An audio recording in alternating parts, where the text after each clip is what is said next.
If you're a fan of Ispettore Montalbano, no doubt you'll have seen him eating pasta Ncaciata, which is a very typical Sicilian dish, especially for the southeastern side of the island.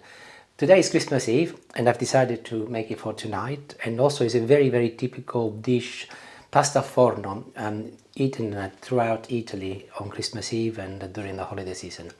It's very rich. If you've never tried it before, there's a lot of meat, but there is also a lot of cheese. I'll quickly run you through the ingredients and then I'll get going. So pasta Ncaciata, typical pasta, is rigatoni over here, and that's half a kilo. Earlier today I chopped very finely some celery, some carrots, and also a couple of red onions, fairly small because it's typical for the soffritto.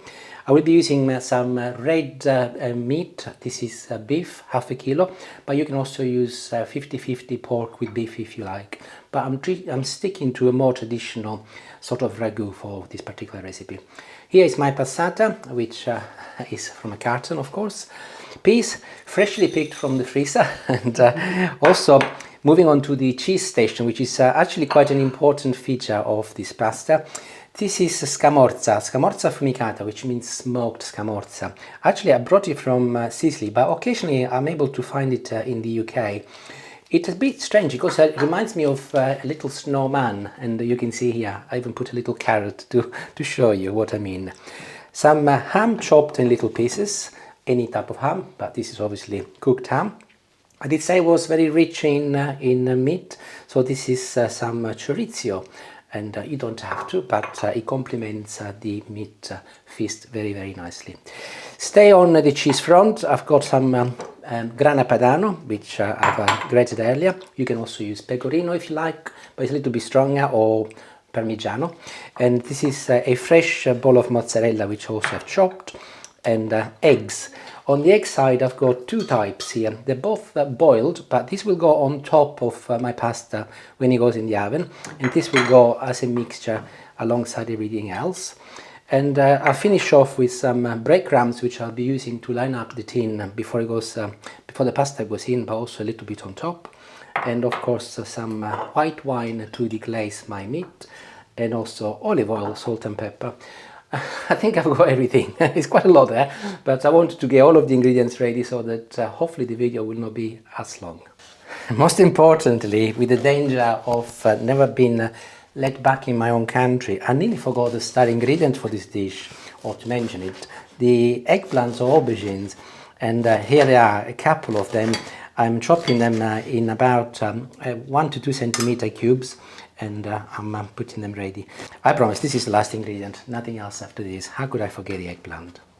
And I start by making the ragu first. A little olive oil in a saucepan, followed by my chopped vegetables. They'll go in. I leave the temperature on high for the time being, and I leave them to sizzle for about a couple of minutes. Followed by my minced beef, and I'll mix it in, and I'll leave it now to cook until it's brown for about 5 minutes. Wait until the bottom of your pan is dry. See, all of the water has evaporated pretty much. That is the perfect timing when you can add your wine.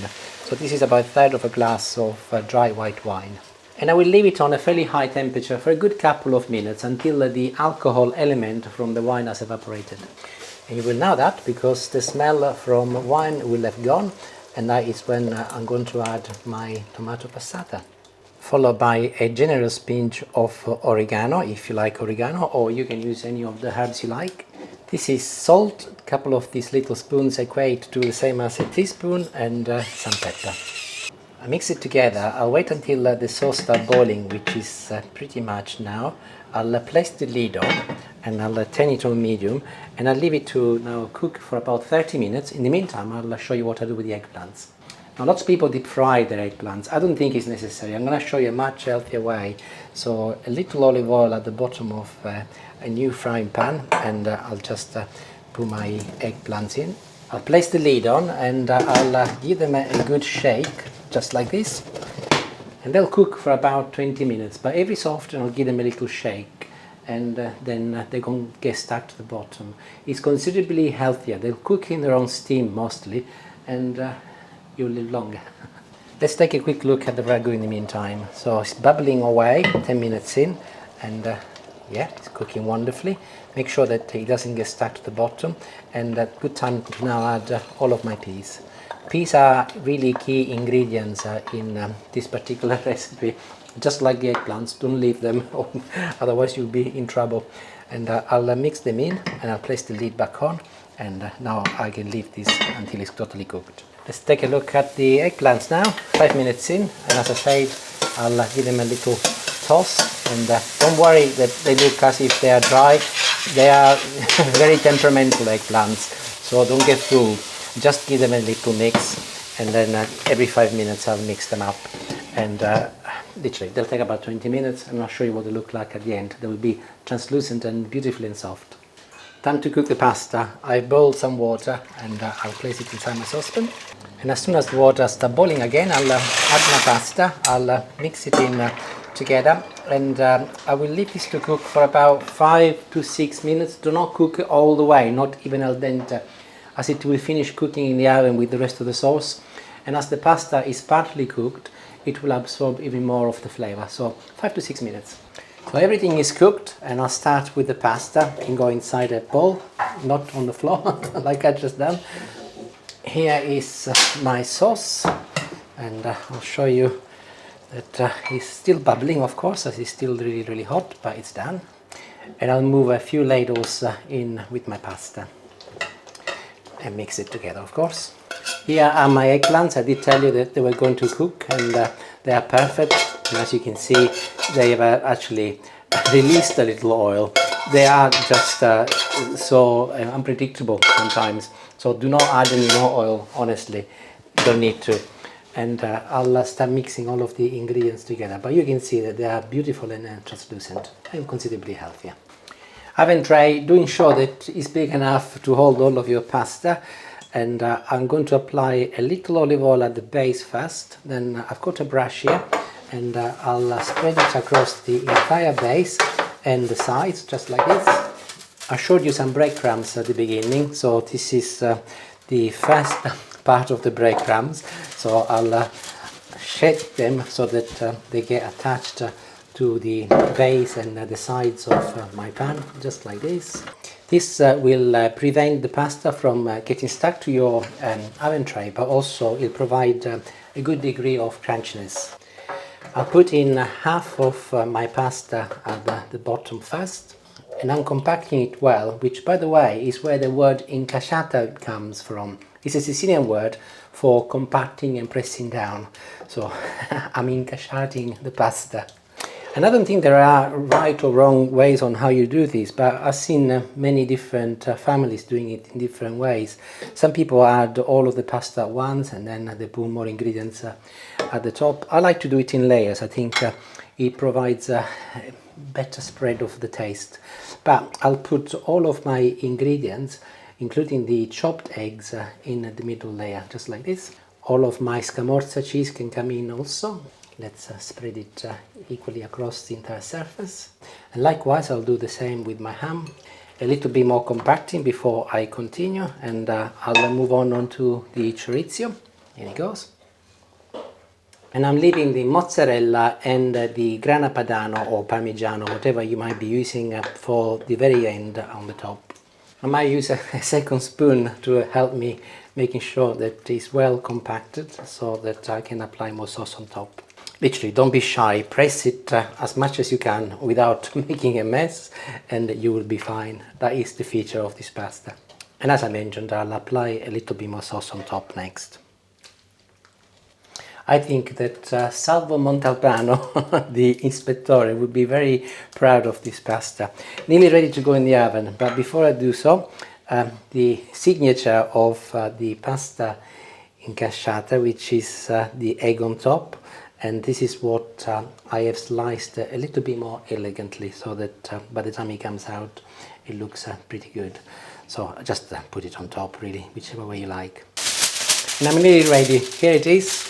I'll place some kitchen foil on top, ensuring that I give it a little bit of a gap on the top, so that it's not in direct contact with the eggs and the pasta. And this is now ready to go in the oven. However, I'm a little bit early. I'm getting things ready for later. So, and actually evidences that this is something you can prepare in advance the night before. So I'll leave it in my case in a cool room until it's ready to go in the oven. But if you wanted to, you can make this as it is the night before, place it in the fridge, and then you can cook it whenever you want. Or you can even freeze it like that, and then you defrost it, make sure that it's totally defrosted, and then you place it in the oven. And I will be placing it in for 30 minutes, temperature of 180 degrees fan or 200 conventional, with the tin foil on top.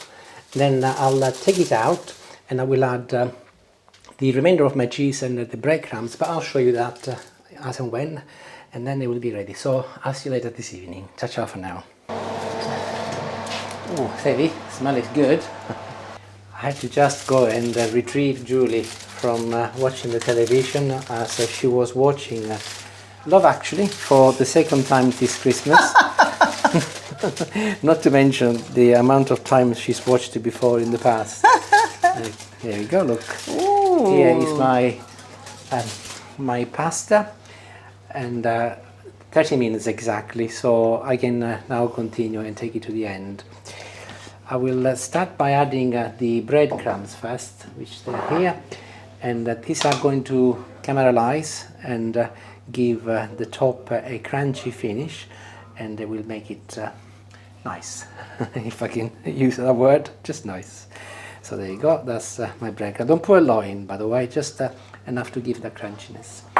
Followed by, I got here some mozzarella, which I mentioned before, and again I'll scat that on top, just like this, making sure that I cover the surface as much as possible so that everybody gets some. And the grana padano comes last, so again goes on top. I did say earlier this is a very rich meal, but it's absolutely delicious. Occasionally for times like Christmas, Easter and festivities is nice. So just a good generous amount of Parmesan cheese goes on top, and I'll place it back in the oven. I'll put my gloves on as it is really still hot, and it will go in for another 10 minutes. This time I will not be placing the kitchen foil in, as I want it to become beautiful and crusty. And I'll talk to you a little bit about Ragusa in a moment. Now, a little while back I started a little series about Sicily, and I drew a map here, a map of Sicily, and occasionally I do the odd video and I talk about places in Sicily that are popular for the particular recipe. Now Ragusa, I'm mentioning Ragusa because that is where the Montalbano series is based, and but you can see that I've got Catania, Messina and other places in Sicily. There is a little series called the Unveiling the Flavors of Sicily, if you'd like to see some of the other episodes. But let's talk a little bit about Ragusa, because this particular pasta is more typical of Ragusa, especially made with the rigatoni. And Ragusa is divided, it's actually two cities into one. There is Ragusa Superiore, which is the upper modern town, and then there is Ragusa Ibla, and that is the jewel of Ragusa, very traditional Baroque style. There are some narrow alleys, golden stones, some beautiful balconies and also domes. And also, being that it's very close to the sea, there is an abundance of fresh fish. They also have got excellent olive oil, and of course they're very popular there for some cheese called caciocavallo, which is delicious and actually is what they most probably would use for this pasta. Very popular. So it's definitely worthwhile visiting if you like Baroque style sort of culture and architecture, because everything is beautiful. And if I was to encapsulate Ragusa in a sentence, I would say that it's the corner of Sicily where time slows down and food still feels like it's being cooked by people who really care about tradition. And I've only been there in passing in the past, but Julie and I are planning to do a little tour of Sicily, and at some point we'll be visiting Ragusa, and I would go and love to make some pasta, love actually blasting out with some people in Ragusa who hopefully will share that experience with me. So that is enough about Ragusa for the time being. I'll wait until the pasta is cooked and I'll see you then.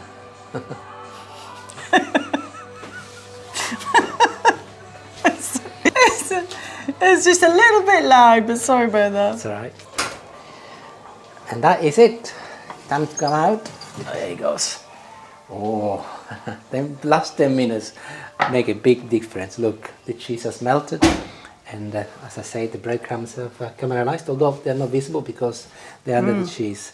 So this is really, really hot at the moment. So I will leave it for anything between 5 to 10 minutes before I will slice it. But in the meantime, let me show you our dessert for tonight. And you might not know it, but Christmas Eve in Italy, being a Catholic country, is really, really important. Almost the same, if you know, more than Christmas Day. And they have lots of food. So I try to follow that sort of guideline a little bit. This is a lemon and lime tiramisu. I've got a tiramisu playlist on the channel, and there is a lemon and lime tiramisu. It doesn't look like this, but the ingredients are very, very similar, almost identical. So this is what we are having later, and I'm mentioning it in case you want to make something similar for New Year's Eve, for example. By then I hope that this video will be live. So there you go, I'm showing it to you. I'll wait a few minutes and then I will cut into the pasta Ncaciata and I can taste and see what it's like. It smells lovely. I hate to sound boring, but honestly, just give it 5 to 10 minutes. It's still very, very hot, but it will be considerably easier to both cut it and lift it from the tin. And there we go. There we go. Look at this. Beautiful. Oh, look inside. You can see the word Ncaciata because it's pretty much locked in, and it's ready. I'll just try some and we're going to eat, otherwise I'll get in trouble. See, living in the UK, I get the best of both worlds. Tomorrow we are having roast turkey for lunch, traditional English or British. I don't know if it's British or English. Is it British? Depends really, Depends. doesn't it? Yeah. But some people have goose, some people have lamb. But turkey in the UK is very, very popular, and I love it. So I get that good blend of Italian and English. This is really hot still. Oh, as I said before, it's very rich. So it's not something you want to make every day or every week, but it's beautiful, and occasionally as a treat is wonderful. So I fully recommend it occasionally, and if you make it, I hope you enjoy it. I'm sure you will. There's very little not to like. Arrivederci and Buon Natale. Thank you for watching. Ciao ciao.